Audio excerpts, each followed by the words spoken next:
नमस्कार, मी होले शिवनाथ किसनराव, राब नारायणराव बोरावके महाविद्यालय श्रीरामपूर, विषय इतिहास, प्रकरण क्रमांक 7, भारत निर्वसाहतीकरण ते एकीकरण, भाग 2। पहिल्या भागामध्ये आपण पाहिलं की देशाला स्वातंत्र्य मिळाल्यानंतर जी काही भारतातील वेगवेगळी संस्थानं होती, या संस्थानांना स्वतंत्र राहण्याचा किंवा भारतामध्ये सहभागी होण्याचा जो अधिकार देण्यात आलेला होता, भारतासमोरील ती एक मोठी समस्या निर्माण झाली होती, भारताच्या अखंडतेला बाधा निर्माण करणारी। म्हणूनच ही जबाबदारी भारताचे तत्कालीन उपपंतप्रधान आणि गृहराज्यमंत्री सरदार वल्लभभाई पटेल, पोलादी पुरुष या नावाने ओळखले जाणारे, यांच्यावरती एकीकरणाची जबाबदारी सोपवली आणि त्यांनी ती यशस्वीपणे पेलवण्याचं कार्य, सामर्थ्य दाखवलेलं आहे। सर्वांना विश्वासात घेऊन, सर्वांना समावेशक असा सामीलनामा त्यांनी तयार केला आणि त्यानुसार सर्व संस्थाने भारतामध्ये विलीन झाली। अपवादाने राहिलेली जुनागड, हैदराबाद, काश्मीर ही संस्थानं त्यांनी मोठ्या मुत्सद्दीगिरीने कशा पद्धतीने भारतात विलीन करून घेतली, हे आपण पहिल्या भागामध्ये पाहिलेलं आहे। आता दुसऱ्या भागामध्ये आज आपण दादरा नगर हवेली हे जे संस्थान आहे आणि गोवा हे एक जे दुसरं संस्थान आहे, हे भारतामध्ये कसं विलीन करून घेतलं, त्यासाठी त्यांनी कशा पद्धतीने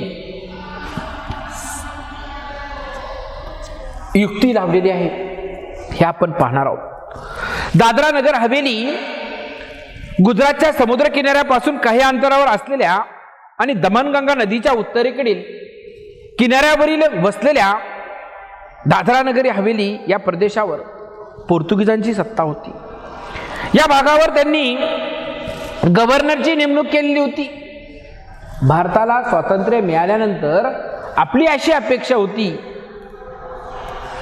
जसे इंग्रज भारत सोडून गेले तसं पोर्तुगीजांनी सुद्धा भारतातून निघून जायला पाहिजे होतं, परंतु पोर्तुगीजांनी तसं केलं नाही।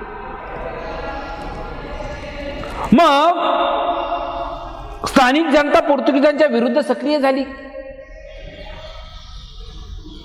की या दादरा नगर हवेलीतील स्थानिक जनता ही पोर्तुगीजांच्या विरुद्ध सक्रिय झाली। युनायटेड फ्रंट ऑफ गोवन्स आणि आझाद गोमंतक दल या नावाच्या संघटना स्थापन झाल्या।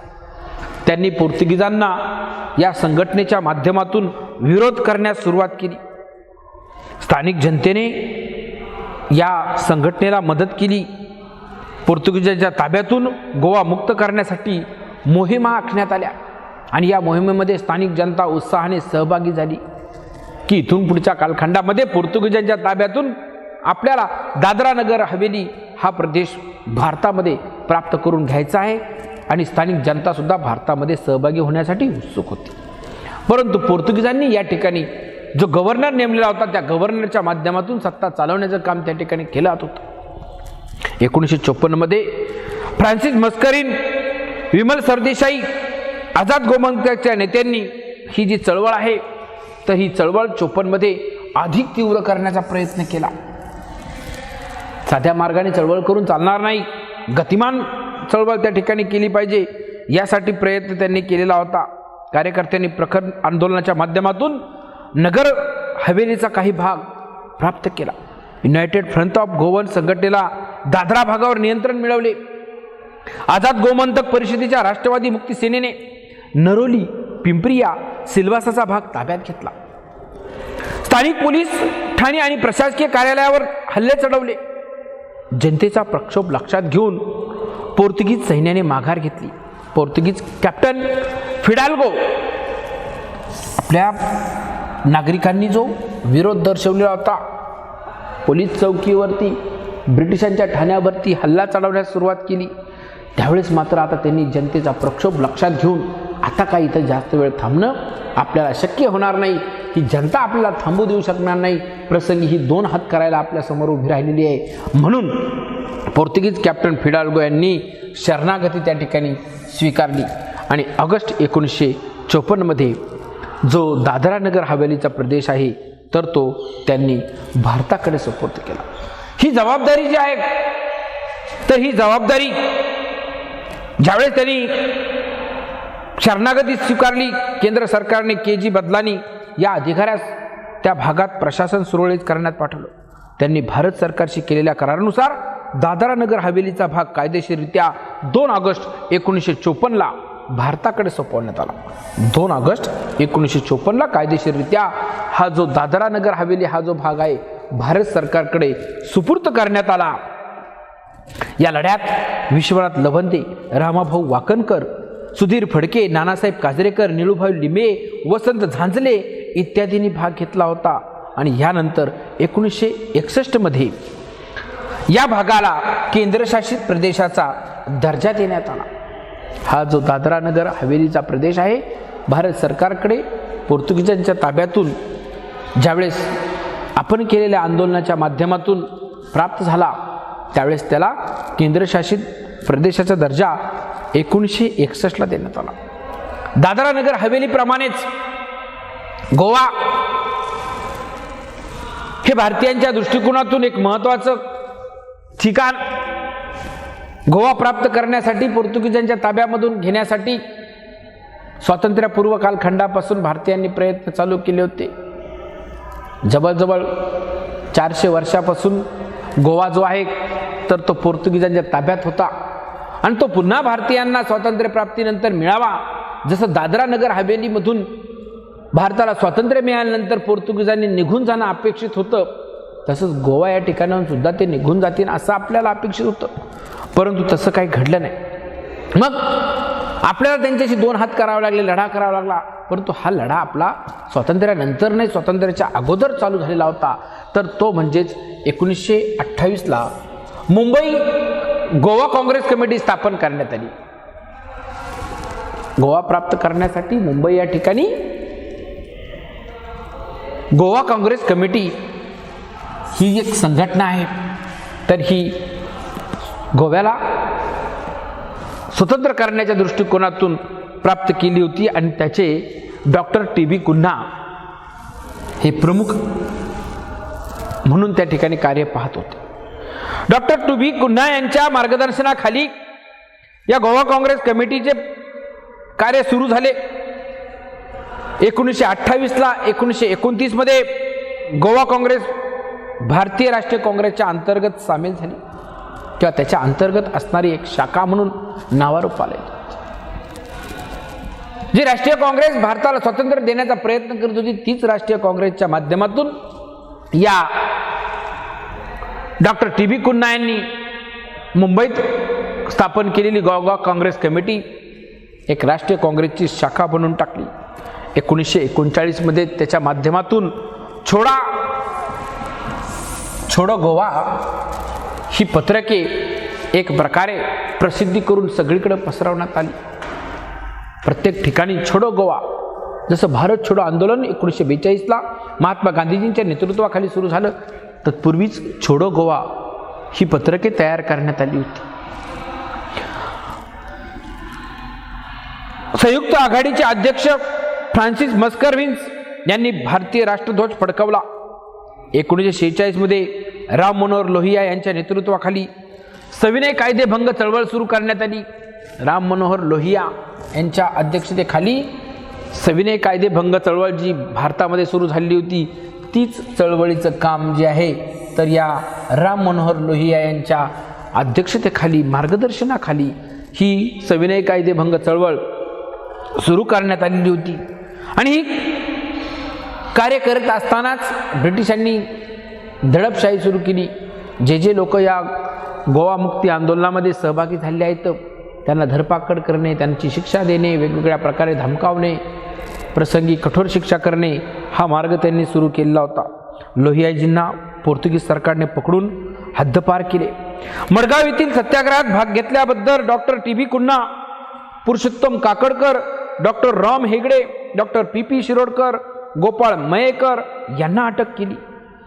डॉक्टर कुन्हा यांना 8 वर्ष तुरुंगवासाची शिक्षा त्या ठिकाणी करण्यात आली की या आंदोलनात ते सहभागी झाले म्हणून. Doctor T B. कुन्हा मुंबई गोवा काँग्रेस कमिटीचे अध्यक्ष यांना 8 वर्षाची शिक्षा त्या ठिकाणी दिली. त्यांना पोर्तुगालमधील तुरुंगात ठेवण्यात आले. पुढे त्यांना भारतात आणल्यावर त्यांनीच आझाद गोवा आणि स्वतंत्र गोवा या नावाची 2 वृत्तपत्र निर्माण करून जनतेमध्ये एक प्रकारे जागृती निर्माण करण्याचं काम केलं. ती वृत्तपत्राची नावच अशी होती आझाद गोवा, स्वतंत्र गोवा. या वृत्तपत्राच्या माध्यमातून त्यांनी खऱ्या अर्थाने ही जागृती समाजामध्ये सुरू केली होती आणि या जागृतीच्या माध्यमातून पुन्हा जनता एकत्र येऊ लागली. भारत स्वतंत्र झाल्यावर गोवा मुक्ती लढा महाराष्ट्रातील एक चळवळ बनली. ज्यावेळेस भारताला स्वातंत्र्य मिळालं 1947ला, त्यावेळेस महाराष्ट्रातील जनतेने ही चळवळ आपल्या हातामध्ये घेतलेली होती. सर्वजण एक भारावून त्या ठिकाणी उठलेली होती की आपला एक भाग गोवा स्वतंत्र होण्याचा राहिलेला आहे आणि तो स्वतंत्र करण्यासाठी इथून पुढच्या कालखंडामध्ये जसं देशाला स्वतंत्र करण्यासाठी आपला सहभाग होता तसंच गोवा स्वतंत्र करण्यासाठी सुद्धा या महाराष्ट्रातील लोक कामे येतील हे ठरलं होतं. 1954मध्ये पुण्यात गोवा विमोचन सहाय्यक समिती स्थापन करण्यात आली. त्यांना सहकार्य करण्यासाठी मुंबईप्रमाणेच पुण्यामधून सुद्धा गोवा विमोचन सहाय्यक समिती स्थापन करण्यात आली. मुंबई पाठोपाठ पुणे, पुणे पाठोपाठ अहमदनगर जिल्हाही त्या मागं नव्हता. अहमदनगर जिल्ह्याचे रहिवासी सेनापती बापट अनेक आंदोलनामध्ये ज्यांनी नेतृत्व केलं आहे, तर त्या सेनापती बापट यांच्या नेतृत्वाखाली नगरहून काही सत्याग्रही गोव्याला पाठवण्यात आले होते. मग हे सत्याग्रही ज्यावेळेस गोव्याला पाठवण्याचं काम सेनापती बापट करत होते, याच कालखंडामध्ये केशवराव जेदे, नाग गोरे, जयंतराव टिळक यांनी या समितीचे नेतृत्व केलं. नानासाहेब गोरे आणि सेनापती बापट हे सत्याग्रह्यांना घेऊन गोव्यात गेले. त्यांच्यातील एका पथकाने पणजीच्या किल्ल्यावरती भारतीय तिरंगा ध्वज फडकवण्याचं काम केलं. गोव्याची राजधानी पणजी म्हणून जी ओळखली जाते, तर त्या किल्ल्यावरती आपला राष्ट्रीय ध्वज तिरंगा फडकवण्याचं कार्य केलं. आचार्य आके आत्रे, प्रके आत्रे यांनी आपल्या मराठा दैनिकातून लढ्यास बळ दिलं. ती वृत्तपत्र जी होती तर ती लढ्यामध्ये लोकांना एकत्रित करण्यासाठी, त्यांच्यामध्ये जागृती करण्यासाठी या वृत्तपत्रातून खऱ्या अर्थाने प्रके आत्रेंनी मराठा या वृत्तपत्रातून जागृती निर्माण करण्याचं काम केलं. पंडित महादेव शास्त्री जोशी, शिरूभाऊ लिमे, विठ्ठल आलवारी, सुधा जोशी इत्यादी कार्यकर्ते या लढ्यामध्ये सहभागी झाले होते. या लढ्यात मोहन रानडे यांचे योगदान मोलाचे होते. त्यांनी पोर्तुगीज सत्तेविरुद्ध पद्धतशीर प्रचार सुरू केला. त्यांनी आझाद गोमंतक दलाच्या सहकार्याने सशस्त्र हालचाली सुद्धा सुरू केल्या आणि त्यांनीच पोलीस स्टेशनवरती हल्ला केला. हा पोलीस स्टेशनवरती हल्ला केला असता पोलिसांनी केलेल्या गोळीबारात ते जखमी झाले. पोर्तुगीज सरकारने त्यांना 1972 पर्यंत तुरुंगात ठेवलं. म्हणजे हे जे रानडे आहेत यांनी वेगवेगळ्या पद्धतीने या ज्या संघटना स्थापन करण्यात आल्या होत्या, या संघटनेच्या माध्यमातून एक प्रकारे या ब्रिटिशांना जेरीत आणण्याचं काम केलं. आपलं काम पद्धतशीरपणे चालू ठेवलं. पोलिसावरती हल्ला चढवला आणि हल्ला चढवलेला असताना पोलिसांनी त्यांच्यावरती गोळीबार केला. त्यात ते जखमी झाले. पोलिसांच्या हाती सापडले आणि हाती लागल्यानंतर त्यांना 1972 पर्यंत तुरुंगामध्ये डांबून ठेवण्याचं काम केलं होतं. ही जी परिस्थिती चिघळलेली निर्माण झाली होती, मुंबईमध्ये काँग्रेस कमिटीच्या माध्यमातून त्यांनी गोवा मुक्तीचं कार्य चालू केलं होतं. पुण्यामध्येही एक परिषद स्थापन करण्यात आली. नगरहून सत्याग्रही सेनापती बापट टिळकांच्या मार्गदर्शनाखाली गोव्यात गेले. धरपकड, पोलीस स्टेशनवर हल्ले सुरू झाले. ही सगळी परिस्थिती पाहता पंडित नेहरू यांनी लोकभावनेची दखल घेऊन लष्करी कारवाई करण्याचा निर्णय घेतला. आपल्या स्वतंत्र भारताचे पहिले पंतप्रधान पंडित नेहरू यांनी ही जी परिस्थिती भारतामध्ये चाललेली आहे त्या परिस्थितीचा आढावा लक्षात घेऊन लष्करी कारवाई आपल्याला करावी लागेल, त्याच्याशिवाय गोवा आपल्या हातामध्ये येणार नाही. ऑपरेशन विजय या सांकेतिक नावाने पंडित नेहरूंनी आपलं सैन्य त्या ठिकाणी गोव्यात उतरवलं आणि पाहता पाहता हे सैन्य ज्यावेळेस ऑपरेशन विजय या सांकेतिक नावाने गोव्यामध्ये उतरल्यानंतर 48 तासाच्या आत, किती 48 तासाच्या आत पोर्तुगीज जे आहेत तर ते आपल्या भारतीय सैन्याच्या समोर शरण आले होते. अखेर 19 डिसेंबर 1961 ला गोवा भारतीय संघराज्याच्या सामील होण्यास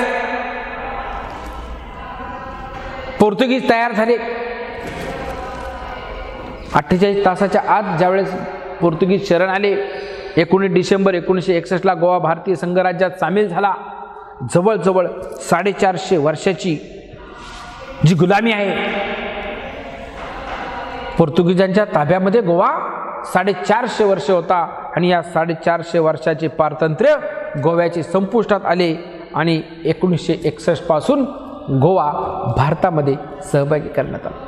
मग अशा पद्धतीने आजच्या तासाला आपण दादरा नगर हवेली हा जो स्वातंत्र्यानंतरही पोर्तुगीजांच्या ताब्यात असलेला जो प्रदेश आहे तो गुजरातच्या उत्तरेकडील दमणगंगा नदीचा भाग म्हणून त्या ठिकाणी ओळखला जातो.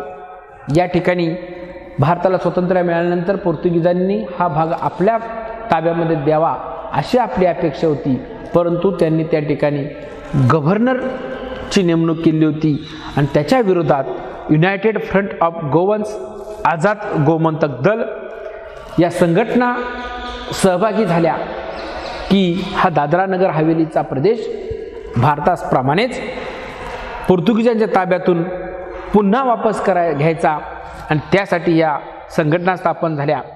1964 पासून चळवळ तीव्र झाली.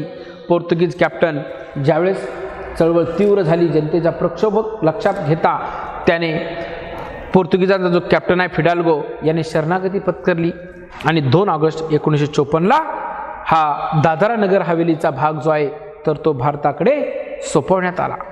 1961 लाच या भागाला केंद्रशासित प्रदेशाचा दर्जा देण्यात आला. त्यानंतर गोवा मुक्ती संग्राम आपण पाहिला की गोवा प्राप्त करण्यासाठी, गोवा भारतामध्ये सामील करण्यासाठी स्वातंत्र्यापूर्वीच प्रयत्न चालू केले होते. 1928 ला मुंबईत गोवा काँग्रेस कमिटीची स्थापना करण्यात आली. 29 ला ही राष्ट्रीय काँग्रेसची एक शाखा म्हणून काम पाहत होती. Doctor T B. कुन्हा या मुंबई गोवा काँग्रेस कमिटीचे अध्यक्ष मार्गदर्शक म्हणून काम पाहत होते. त्यांच्याच नेतृत्वाखाली 1939 ला छोडो गोवा अशी पत्रकं संपूर्ण गोव्यामध्ये लावण्यात आली. 1946 ला राम मनोहर लोहिया यांनी सविनय कायदेभंग चळवळीचं नेतृत्व त्या ठिकाणी केलं होतं. त्यानंतरच्या कालखंडामध्ये ज्यावेळेस राम मनोहर लोहिया, डॉक्टर टी.बी. कुन्हा यांना पकडण्यात आलं, शिक्षा देण्यात आल्या, त्या शिक्षा भोगून आल्यानंतर पुन्हा त्यांनी आझाद गोवा आणि स्वतंत्र गोवा ही वृत्तपत्र सुरू केली. 1954 ला पुण्यात गोवा विमोचन सहाय्यक समिती स्थापन झाली. मुंबईप्रमाणे पुण्याप्रमाणेच नगरहून सेनापती बापट यांच्या नेतृत्वाखाली सत्याग्रही गोव्यात गेले. एका सत्याग्रहाने गोव्यातील पणजी या ठिकाणी तिरंगा ध्वज फडकवला आणि चळवळ अधिक प्रखर केली. रानडेंचं कार्य मोलाचं ठरलं. त्यांनी या आझाद गोमंतक संघटनेच्या माध्यमातून आपली चळवळ जी आहे तर ती चालू ठेवली होती. पोलीस चौकीवरती हल्ला केला, त्यामध्ये ते जखमी झाले. त्यांना 72 पर्यंत तुरुंगात ठेवण्यात आलं आणि नंतर ही सगळी परिस्थिती पाहता, चिघळलेली परिस्थिती पाहता पंडित नेहरूंनी त्यामध्ये लक्ष घालण्याचं ठरवलं. लष्करी कारवाई केल्याशिवाय हे पोर्तुगीज वटणीवर येणार नाहीत. मग त्यांनी ऑपरेशन विजय या सांकेतिक नावाने आपलं भारतीय सैन्य त्या ठिकाणी गोव्यामध्ये उतरवलं. 48 तासाच्या आत पोर्तुगीज त्या ठिकाणी भारतीय सैन्यासमोर शरण आले आणि 19 डिसेंबर 1961 ला गोवा भारतीय संघराज्यात सामील झाला. जवळजवळ 450 वर्षाची जी काही गुलामी आहे या गुलामीतून गोवा या ठिकाणी त्याची गुलामी संपुष्टात आली, पारतंत्र्य त्याचं संपुष्टात आलं आणि भारतीय संघराज्याचाच एक भाग म्हणून तिथून पुढं 1961 पासून गोव्याचा समावेश करण्यात आला. ओके, धन्यवाद.